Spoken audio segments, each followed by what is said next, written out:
Hi there, this is Ram. In this video, I'm going to discuss about divorce, how to check whether the individual have divorce or not.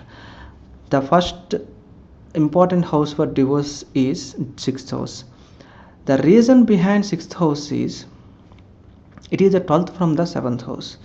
Any house, 12th from any house which represents loss of that particular house.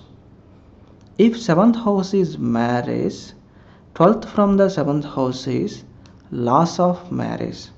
What is 7th? So 12th from the 7th house, which is 6th house. 6th house is 12th from the 7th house. So it will give loss of marriage, that is divorce.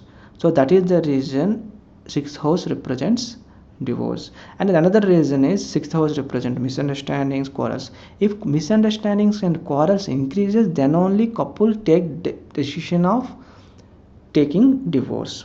So that makes sense, right?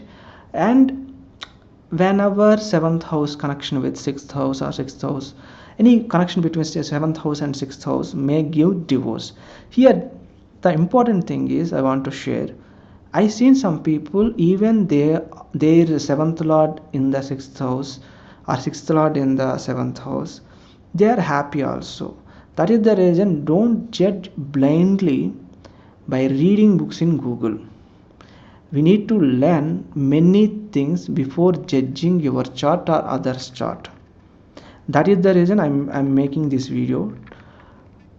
6th house, that is 6th house generally represents. Generally 6th house connection with 7th house gives divorce, but not always.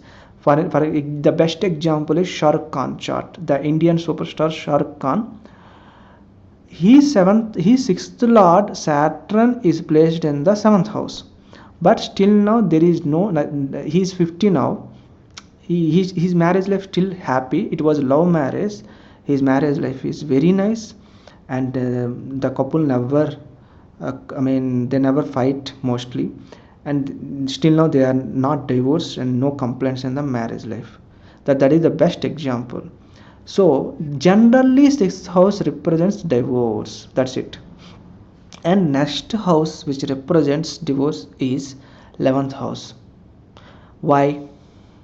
6th from the 6th house is 11th house. This is the Bhavat Bhavam concept. You can check my article about Bhavat Bhavam.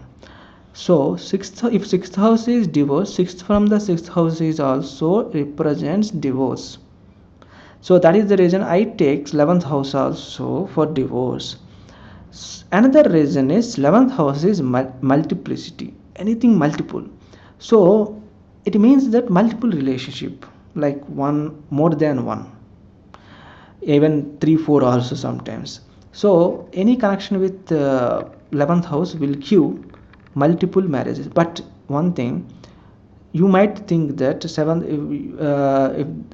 lord in the 7th lord in the 11th house means that the person character is bad. No, it's not bad. In this modern era, breakups are pretty much common, right? See, because like I met one lady, she mistakenly married a wrong guy, then she married to another person. It doesn't mean that she don't have character. It doesn't mean that if suppose she married twice, it doesn't mean that she is characterless. It was her bad luck that she met bad guys 2 times, right? So nowadays, multiple relationship is pretty much common. So don't get wrong. Don't think that if particular individual 7th lord is placed in the 11th house indicates that character is bad. It's nothing like that. It generally represents multiple relations. Situation demands like that. That's it. And after 11th house, we need to check Rahu Ketu also, because Rahu Ketu generally gives separation, damage anything. Whenever Rahu placed in any house, it generally damages, unless it is a good house, friendly house, or else Upachaya house for Rahu Ketu. So Rahu Ketu position also we need to check both in Rasi chart and Navamsa chart. If Rahu placed in the Rahu or Ketu placed in the 7th house may give divorce, but not always.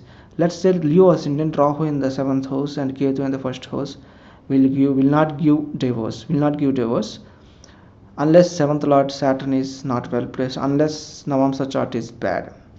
So it depends, it varies from chart to chart. We need to check very deeply. So after that, first of all I want to tell you very important thing, that is Saturn. People think that whenever Saturn placed in the 7th house, then they think that the marriage life will not sustain, will give divorce or bad marriage life like that. But Saturn generally do well in the 7th house generally. Why? Because Digbala. If you know about Digbala concept, Saturn gets Digbala, means the direction strength in the 7th house. So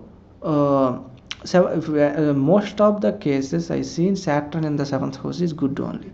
Not from few cases is bad because of many reasons, like for example Saturn rules bad house in many regions. So generally Saturn in the 7th house is good only. Generally Saturn in the 7th house, the person generally want to get a perfect kind of guy, perfect kind of person. So that is the reason getting married, it will be delay actually, where they are very perfect actually. Even Saturn aspect 7th house, for example Leo ascendant Saturn in the 5th house, then it will aspect the 7th house, right? So then the person is very, very picky. The person will check everything about the person, then only they will get married. They will take time and to take decision. Saturn make you slow and give you qualities relationship. So that is so Saturn in the 7th house is not always bad. And then another planet which gives divorce is Sun, because Sun is the planet of ego.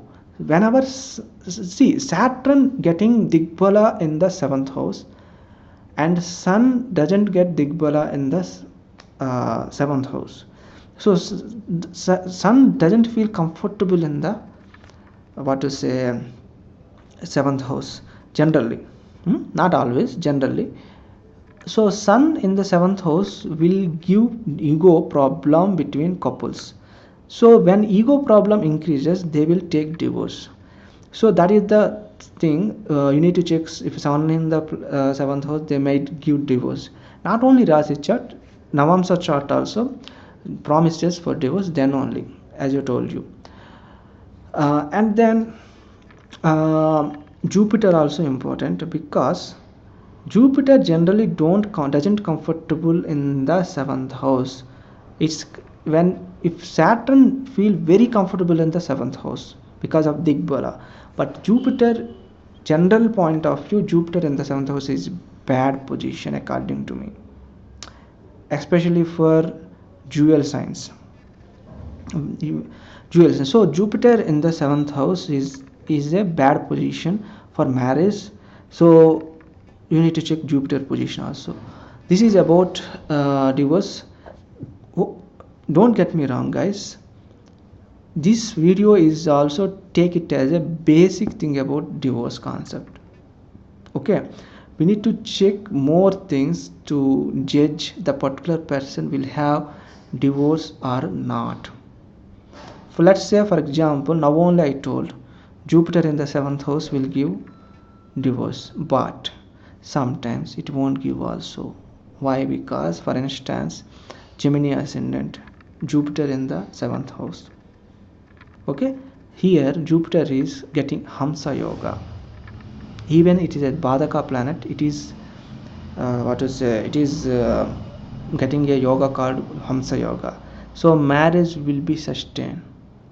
So likewise many things we need to mind and then only judge.